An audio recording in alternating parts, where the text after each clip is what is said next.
ایران کی سرزمین میں جو نامور صوفی شاعر پیدا ہوئے ہیں ان میں خواجہ عبداللہ انصاری ہیں، سنائی غزنوی ہیں، شیخ شہاب الدین سہروردی ہیں، عین القضات حمدانی، خاقانی، خواجہ نصیر الدین طوسی، عہد الدین کرمانی، عطار، حافظ اور مولانا روم وغیرہ۔ اسی طرح 6 صدی عیسوی میں سنائی نے اپنی شاعری میں پہلی بار صوفیانہ موضوعات کو سنجیدگی سے ظاہر کیا۔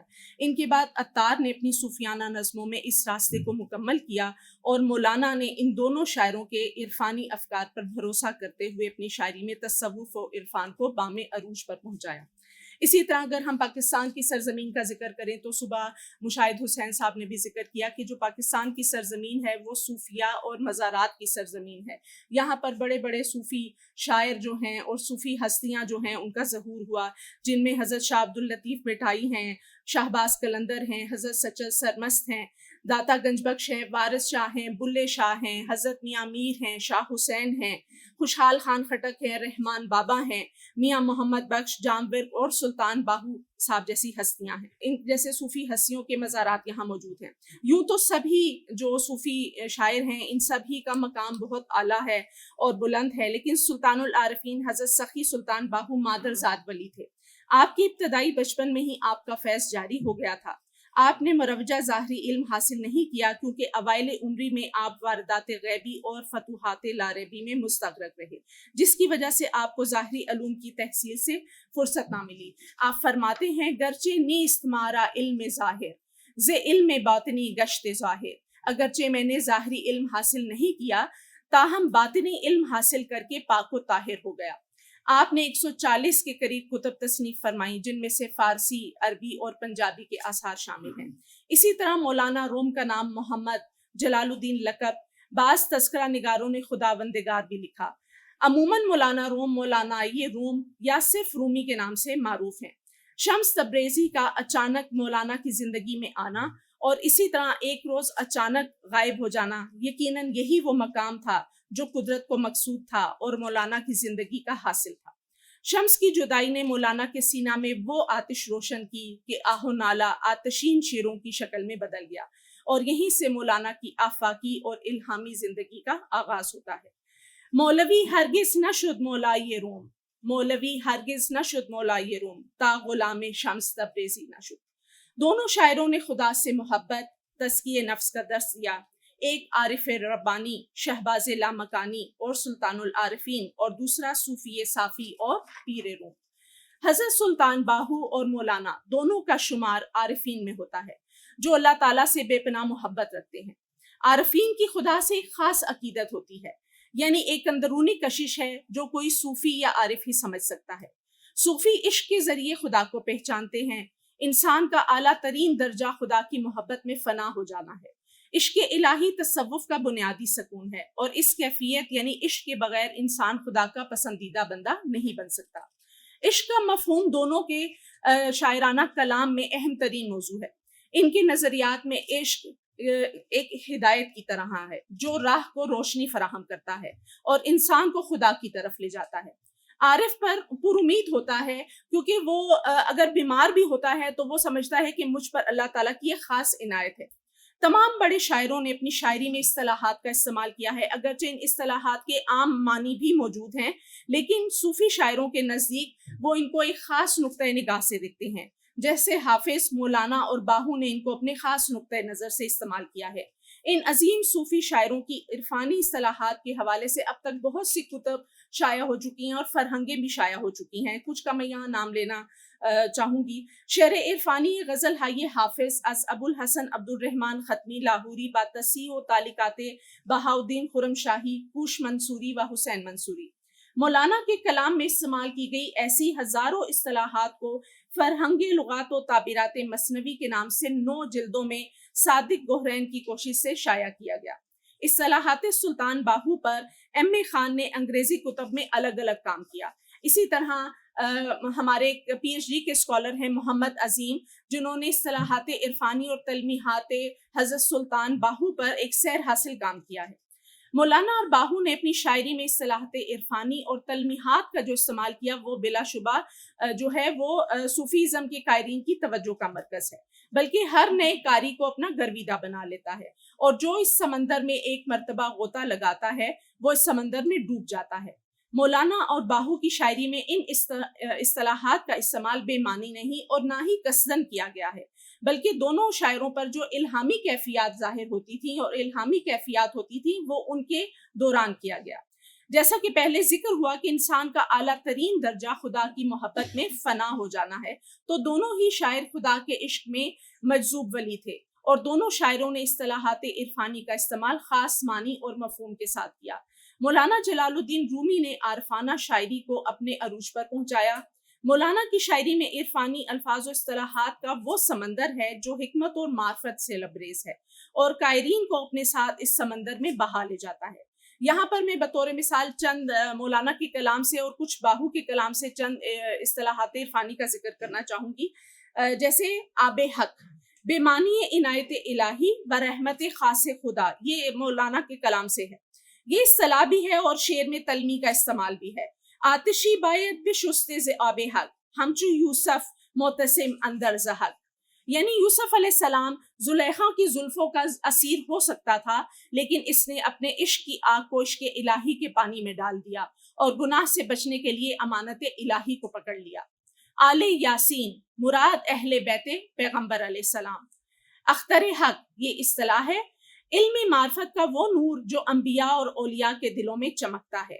اخلاص و اخلاصات ابراہیم، یہ اصطلاح بھی ہے اور تلمی بھی۔ کعبہ را کے ہر دمی عزمی فزود، کعبہ را کے ہر دمی عزمی فزود، آن ز اخلاصات ابراہیم بے رود۔ اصحاب کے ضمن میں بہت سی اصطلاحات کا ذکر ہے۔ اصحاب صدر مراد یاران بالا و مقدم، مثلا دانندگان دین و علماء و دانشمندان۔ اصحاب فیل، یہ اصطلاح بھی ہے اور تلمی بھی ہے، اشارہ ہے سورہ فیل کی طرف۔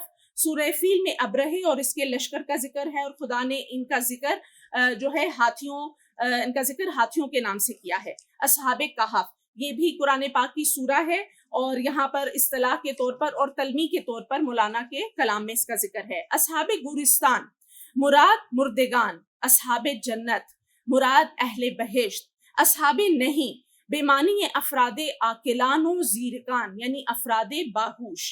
بادے بے معنی شراب، شارحان جو ہیں شارحان مثنوی اس کو کنایا کہتے ہیں، اور کہتے ہیں کہ یہ اس سے مراد ہے نفس کے اندر، جو انسان کے نفس کے اندر معرفت ہے اس کو وہ کہتے ہیں بادے۔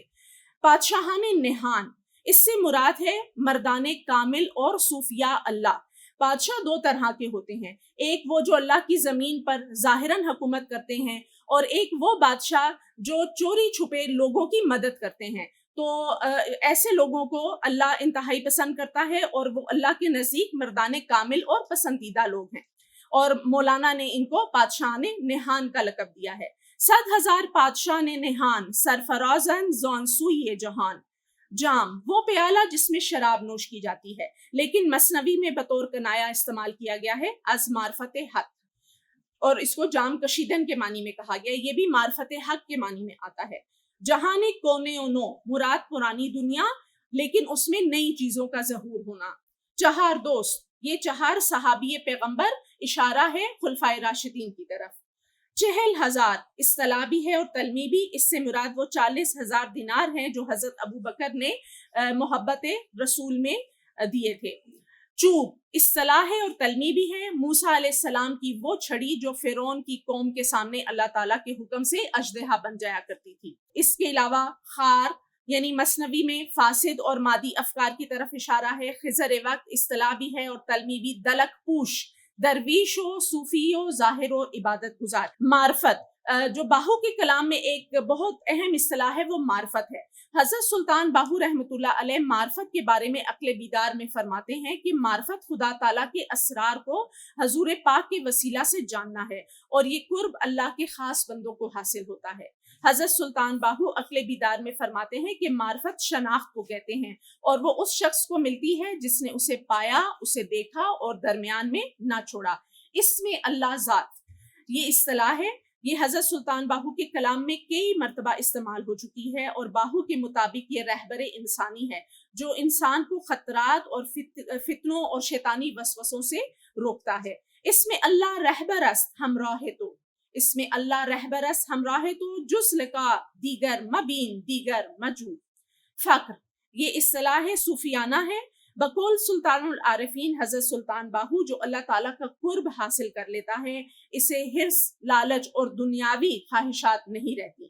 فقر دانی چیست گنج کان کرم، ہر کے بینت روی فقرش نیست غم۔ تور سینہ اور لن ترانی، یہ بھی تلبی ہے۔ تور سینہ چیست دانی بی خبر، تور سینہ سینے یہ خود را نگر، یہ بھی تلمی ہے، اشارہ ہے حضرت موسیٰ علیہ السلام کے واقعے کی جانب کہ جب وہ طور سینا پر جا کر، اس پہاڑ پر جا کر نماز پڑھا کرتے تھے، تو اور انہوں نے ایک دن خواہش ظاہر کی خدا کے ظاہر ہونے کی اس پر، تو اللہ تعالیٰ نے کہا لن ترانی، کیا تم مجھے نہیں دیکھتے؟ تو خدا جب ظاہر ہوئے تو پہاڑ ٹکڑے ٹکڑے ہو گیا اور موسیٰ علیہ السلام چکرا کر گر پڑے۔ معراج، اصطلاح اور تلمی، یہ بھی حضور پاک صلی اللہ علیہ وسلم کے واقعے معراج کی طرف اشارہ ہے۔ منصور، بے بازی عشق می بازم دل و جان را فدا سازم، بدم منصور می سازم می نازم یقین خود را فضا سازم۔ اس شعر میں منصور حلاج کے اسلامی واقعہ کی طرف اشارہ ہے۔ منصور حلاج اتحاد ذات الہی اور ہمیں اوست کے قائل تھے۔ انا الحق یعنی میں خدا ہوں کا نعرہ لگایا کرتے تھے۔ ابن داؤد الاصفہانی کے فتوے کی بنیاد پر گرفتار ہوئے اور 8 سال مسلسل اسیر رہے، پھر مقدمے کا فیصلہ آنے پر انہیں سولی پر چڑھا دیا گیا۔ منصور حلاج کی شہادت کے بعد علماء کے ایک گروہ نے انہیں کافر اور زندیق قرار دیا، اور دوسرے گروہ نے، جن میں مولانا جلال الدین رومی اور شیخ عطار شامل تھے، اس عظیم صوفی کو ولی اور شہید قرار دیا۔ بالیقین، اصطلاح کلام باہو میں، یہ اصطلاح کلام باہو میں تقریباً 10 بار استعمال ہوئی ہے۔ یہ ایک علم ہے جو شک کے ساتھ نہیں، اور یہ اصطلاح میں اعتقاد ہے جو یقین کے علاوہ نہیں۔ بقا، لغت میں اس کی معنی دنیا میں رہنے والا، لیکن صوفیہ کے اصطلاح میں اس کا مطلب فنا کے بعد خدا کی نظر میں دائمی بقا حاصل کرنا ہے۔ سجادے، سجادے کی لفظی معنی جا نماز اور سجدہ کے ہیں۔ یہ بھی ایک صوفیانہ اصطلاح ہے جس پر نماز پڑھی جاتی ہے، لیکن اہل سلوک کے نزدیک براہ راست شریعت پر عمل کرنا ہے۔ لا، دیوان باہو میں یہ اصطلاح کئی بار استعمال ہوئی ہے۔ لفظ لا نفی کی علامت ہے۔ صوفیوں کی اصطلاح میں اس کے معنی فانی، عدم وجود اور فنا ہونے کے ہیں۔ جب مومن خدا کی محبت میں پہنچ جاتا ہے تو وہ لا کہتا ہے، یعنی نہیں ہے کوئی شریک اس خدا کے ساتھ، اور شہادت یعنی لا الہ الا اللہ پڑھتا ہے۔ سلطان العارفین اور اللہ کے ذکر میں حضرت سلطان باہو کی یہ پسندیدہ اصطلاح ہے، اور ان کے کلام میں 67 بار استعمال ہوئی ہے۔